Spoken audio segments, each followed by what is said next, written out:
Good morning once again, still on the episode of Nnamdi Kanu's release. Nnamdi Kanu loses as court dismisses 1 billion naira suit against the Fulani government of Nigeria. Well, I am not surprised about this case. After all, the so-called zoo are still not be able to come to court after saying IPOB is a proscribed terrorist, or after they prescribed IPOB as a terrorist, and the matter we are still in court since 2018. So why can't they discharge that one, or why can't they rule over that one?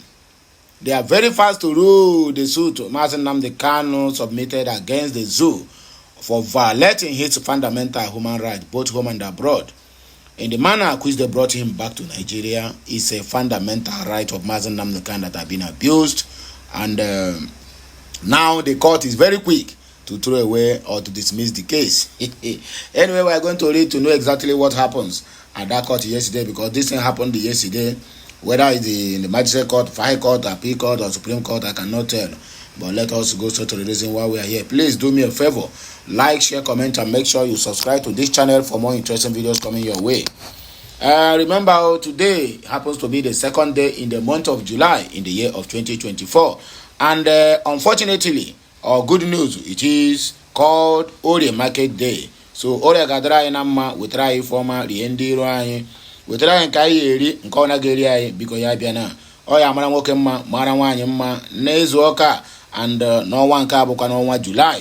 Nkaiwa bido so kahara winya from one biko ifem na yotuko kabia mabiko yado wonyu kundo to wonye ntando na ya dondo kanka momo zomo oma yemeko gene azo ayon return okuta na ekpere ana egbe and ihe ona yeji were azo ma aka biko ya ko na anyi and ota ha kai kara ko re na Biafra ye nwere ofufa mgbe na adịrị anya biko awụ na ikwenyere na ofo a nke agụrụ n'ọtụtụ a biko ka m ihe let me hear louder amen in the comment section ka m ghara ịtabiri ebe m na-asụ ngiri Igbo. I beg my people, let us go to the reason why we are here. We are not there's no time to take time. How you see the zoo have failed their citizens and also failed everyone that cares, or everyone Nigerianist. One man have been released after 15 years in prison without trial. 15 good years in prison without trial. Whether it's awaiting trial or at the end of the day, find out that this man committed no offense. That's exactly what happened the other, I think last week or last month. A man was released after 24 good years of finding him not guilty. In US, that man will be walking home with millions of dollars. But in Nigeria, what did the man get? The man cannot even get any single kobo. Even money to transport himself back home will be a difficult one. But the same government are the one who kept him in prison for false accusation or whatever they call it, without not doing their own proper investigations.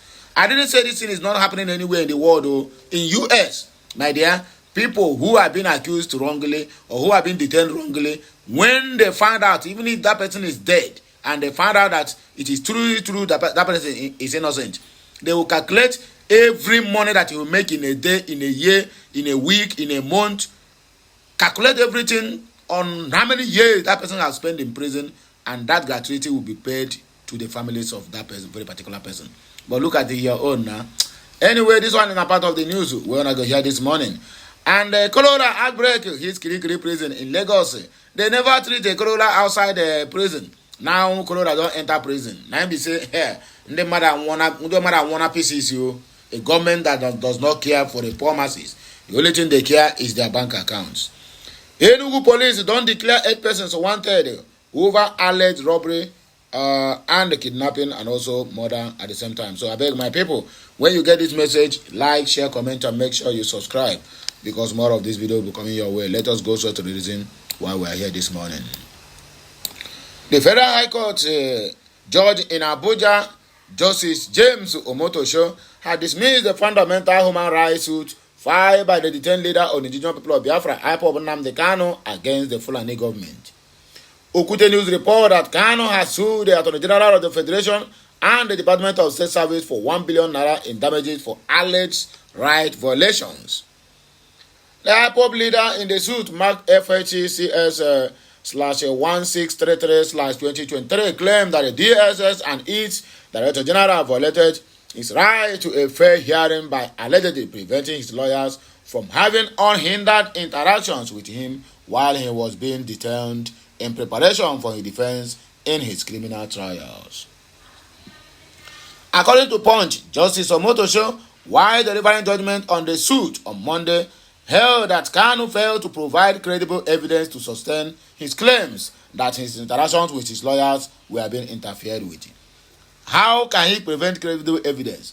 Whereas the same DSS, when they went there with some classified document for Nnamdi Kanu to look into, they will seize it. They won't allow them to go there with a phone, neither a camera to record whatever they're happening. So which evidence are you looking for? Nah, this country itself. Anyway, it's not their fault. Or their fault. The judge also said there was no evidence that Kanu was denied unhindered access to his lawyers, or that the DSS officials has eavesdropped his conversations with his lawyers, which constituted a breach of his right to a fair hearing. They know that it is true. They know. Nnamdi Kanu's lawyers from Ifeanyi Ejiofor down to Aloy Ejimako have been shouting Maxwell Okpara that sometimes when they went there, these people won't allow them. They will keep them waiting room for the whole day and will still not allow them to go to see Nnamdi Kanu. And you are telling them they don't have enough evidence. It's all right. Court releases man after 15 years in prison without trial. 15 good years. And Ikeja High Court on Monday ordered the release of a man, Kazeem Adesina, after spending 15 years in a correctional facility without charge or trial. According to the news agency of Nigeria, NAN, Justice Oyindamola Ogala, while ruling in the Fundamental High Rights Enforcement Suit number D/16997MFHR/24 filed by Additional's counsel, Mr. Ben Okeke, held that detaining Additional in prison without charge or trial was unjustifiable. Ogala, in her ruling, said the arrest and continued detention of the Additional in the custody of the Medium Correctional Center, Kirikiri, Lagos, without a trial was long, illegal, and unjustifiable. Then who are the people who hold this guy hostage? What actions are they going to take against them? No actions, because na them. 15 good years, no trial.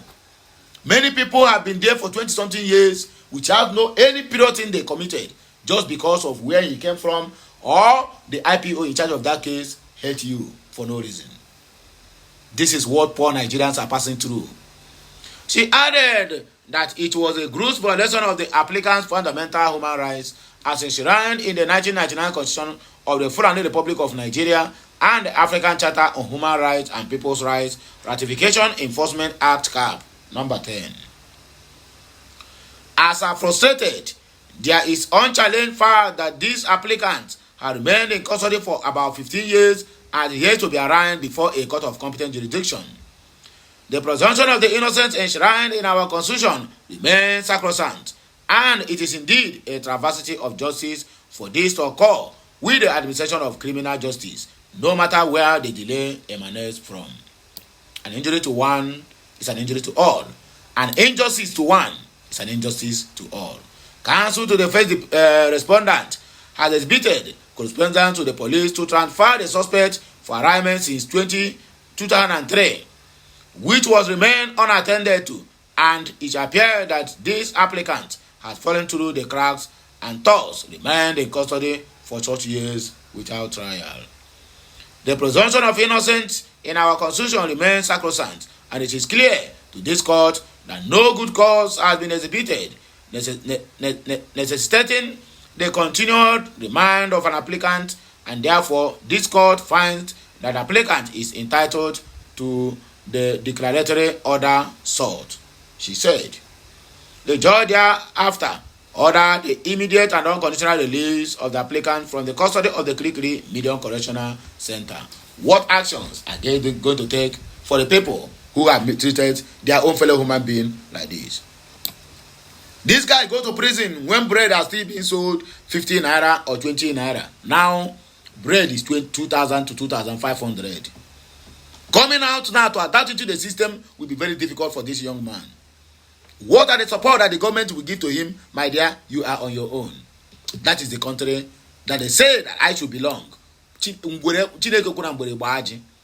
God forbid. Nonsense country. Outbreak hit Kirikiri prison in Lagos State. Governor Babajide Sanwo-Olu, led government of Lagos State, has confirmed the spread of cholera disease at the Kirikiri maximum prison. The State Commissioner for Health, Prof. Akin Abayomi, while giving updates on the surge of the disease in Lagos, noted that the government has received additional support from the World Health Organization to battle the infectious disease. Support. What are they going to do with it? They will share it within themselves. Abayomi noted that the government has achieved success in the implementation of urgent medical and environmental intervention measures.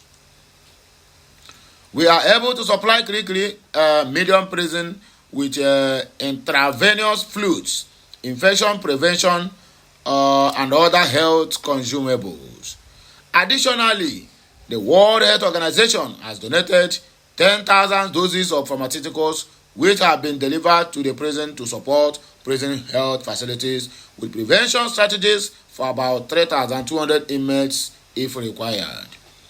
Immediate water and sanitation issues have been corrected, and there are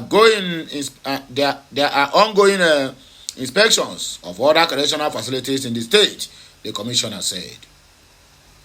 Abayomi further disclosed that the cholera epidemic in Lagos was tracked back to the unregulated street drinks and tainted water sources, which were pinpointed as the main culprits a fortnight ago. The commissioner elaborated that the virus samples obtained from popularly Sobo Street beverages by undercover environmental officials from the Environmental Protection Agency, LASPA, and the Ministry of Health in the affected areas confirmed the presence of Vibrio cholera bacteria, the causative agent of cholera. All of the containers had no NAFDAC accreditation numbers, indicating they are small cottage backyard informal production units. Identifying the precise location of manufacture has proven difficult, and the Directorate of Environmental Health is planning to seal any such unregulated manufacture and make arrest of anybody involved with the manufacture or distribution of beverages without NAFDAC numbers, Abayomi said. Abayomi further reported a significant decrease in daily cholera cases compared to the spike recorded 2 weeks ago. He said the Lagos State government recognizes the presence of ongoing low-grade community transmission and that there are still a few cases being reported in different hospitals. The commissioner mentioned that there have been no new cholera-related deaths in the past 72 hours, but efforts are being intensified to completely eliminate transmissions. Abayomi emphasized that the reduction in new cases and absence of recent deaths indicate that interventions are proving effective. He stressed the importance of residents following the public health guidelines and seeking medical help promptly when symptoms appear. He also highlighted that the state government, through its collaborative One Health approach, is implementing environmental health measures with the Lagos Water Corporation and Sanitation Agencies, LAWMA and LASMAWO. These measures include extensive sanitation activities, inspection and disinfection of boreholes, providing safe drinking water to affected areas, and enforcing stricter regulations on local beverages producers who are producing things without the order of the NAFDAC. Henceforth, and as provided or as approved by Mr. Governor, a higher sanitary and regulatory standard of eateries, food handlers, beverage manufacturers, and groundwater will be implemented and enforced to curb the burden of food and waterborne diseases in Lagos, he added. Abayomi emphasized the necessity of continuous vigilance and adherence to public health precautions. Alongside government efforts, he called on the public to personally ensure the consumption of safe water, food and drinks, maintain proper personal hygiene, start oral rehydration therapy, and promptly seek medical help if experiencing symptoms such as diarrhea and vomiting. He highlighted that suspected cholera treatment remains free of charge at all government hospitals. Abayomi assured the public that there is no need for alarm and express confidence that with ongoing collaboration, vigilance, and dedication from all parties involved, the state is enacting decisive actions to effectively combat and manage the spread of cholera, thus protecting the health and well-being of its inhabitants. The last but not the least, Enugu police declare 8 wanted for alleged armed robbery, kidnapping, and murder at the same time. The police in Enugu State have declared 8 persons wanted over offenses ranging from alleged murder, terrorism, to kidnapping. This was contained in a statement made available to journalists on Monday by DSP Daniel Ndukwe, the command's public relations officer. All the suspects were last seen at Iga community in Uzo 1, a local government area of the state. Ndukwe listed them as follows: Emembe Sunday Gabriel, male, aka Chief Priest, age 41, home address Iga Uzo 1, local government area of Enugu State. Last known address Iga Uzo 1, local government area of the state. Occupation unknown. Tribe Igbo. Ogbenna Ogochukwu Joseph, male, aka One Man, One Bullet, age 26, home address Enugu Etike, Igboeze North, local government area of Enugu State. Last known address Egba Uzo 1, local government area. Occupation unknown. Tribe Igbo. Ugu Anthony Chimezie, male, aka Monkey, age 21, home address Ihiakpo, Igboeze North, local government area of Enugu State. Last known address Egba Uzo 1, local government area of the state. Occupation unknown. Tribe Igbo. Ogoabo Malaki Chizoba, male, aka Obanta, age 36, home address Ohodo, Igbo-Etiti, local government area of the state. Last known address Egba Uzo 1, local government area. Occupation unknown. Tribe Igbo. Eze Sunday Evarestus, male, aka Azonna Ore, age 43, home address Bolo, Igboeze South, local government area, Enugu State. Last known address Egba Uzo 1, local government area of the state. Occupation unknown. Tribe Igbo. Nebolisa Jude Friday, male, aka Ayaya, age 27, home address Egba Uzo 1, local government of the state. And his known address is the same, Egba Uzo 1. Occupation unknown. Tribe Igbo. Asogwa Moses Uche, male, retired police officer, age 47, home address Ovoko, Igboeze South, local government area, Enugu State. Last known address Egba Uzo 1, local government, Enugu State. Occupation unknown. Tribe Igbo. Chito Moses Okechukwu, male, aka Papaya, age 28, home address Egba, local government area of Enugu State. Last known address the same. Occupation unknown. Tribe and Igbo. According to Ndukwe, the above named persons have been declared wanted by the Enugu State Police Command of the Nigerian Police. Falls in the case of conspiracy to witty, murder, terrorism, kidnapping, armed robbery, arson, and unlawfully possession of firearms. If any or all of them are seen, arrest and hand over to the nearest police station or call 080-3200-3702 or 080-866-71202 or email info@enugupolice@gmail.com. A handsome monetary reward will be given for credible information received on each of them. A handsome monetary reward. And you give information tomorrow, they will tell them, look at the person who blow the whistle, and they will go after the person. And police can never save you. So I encourage my people, if you have any information, hide it to yourself. Do not give it to anybody, because they will not protect you when the time is right. If you like this message, share it, comment on it, and make sure you subscribe to my channel for more interesting videos coming your way. I'll be right back for another interesting video. Kemesiano.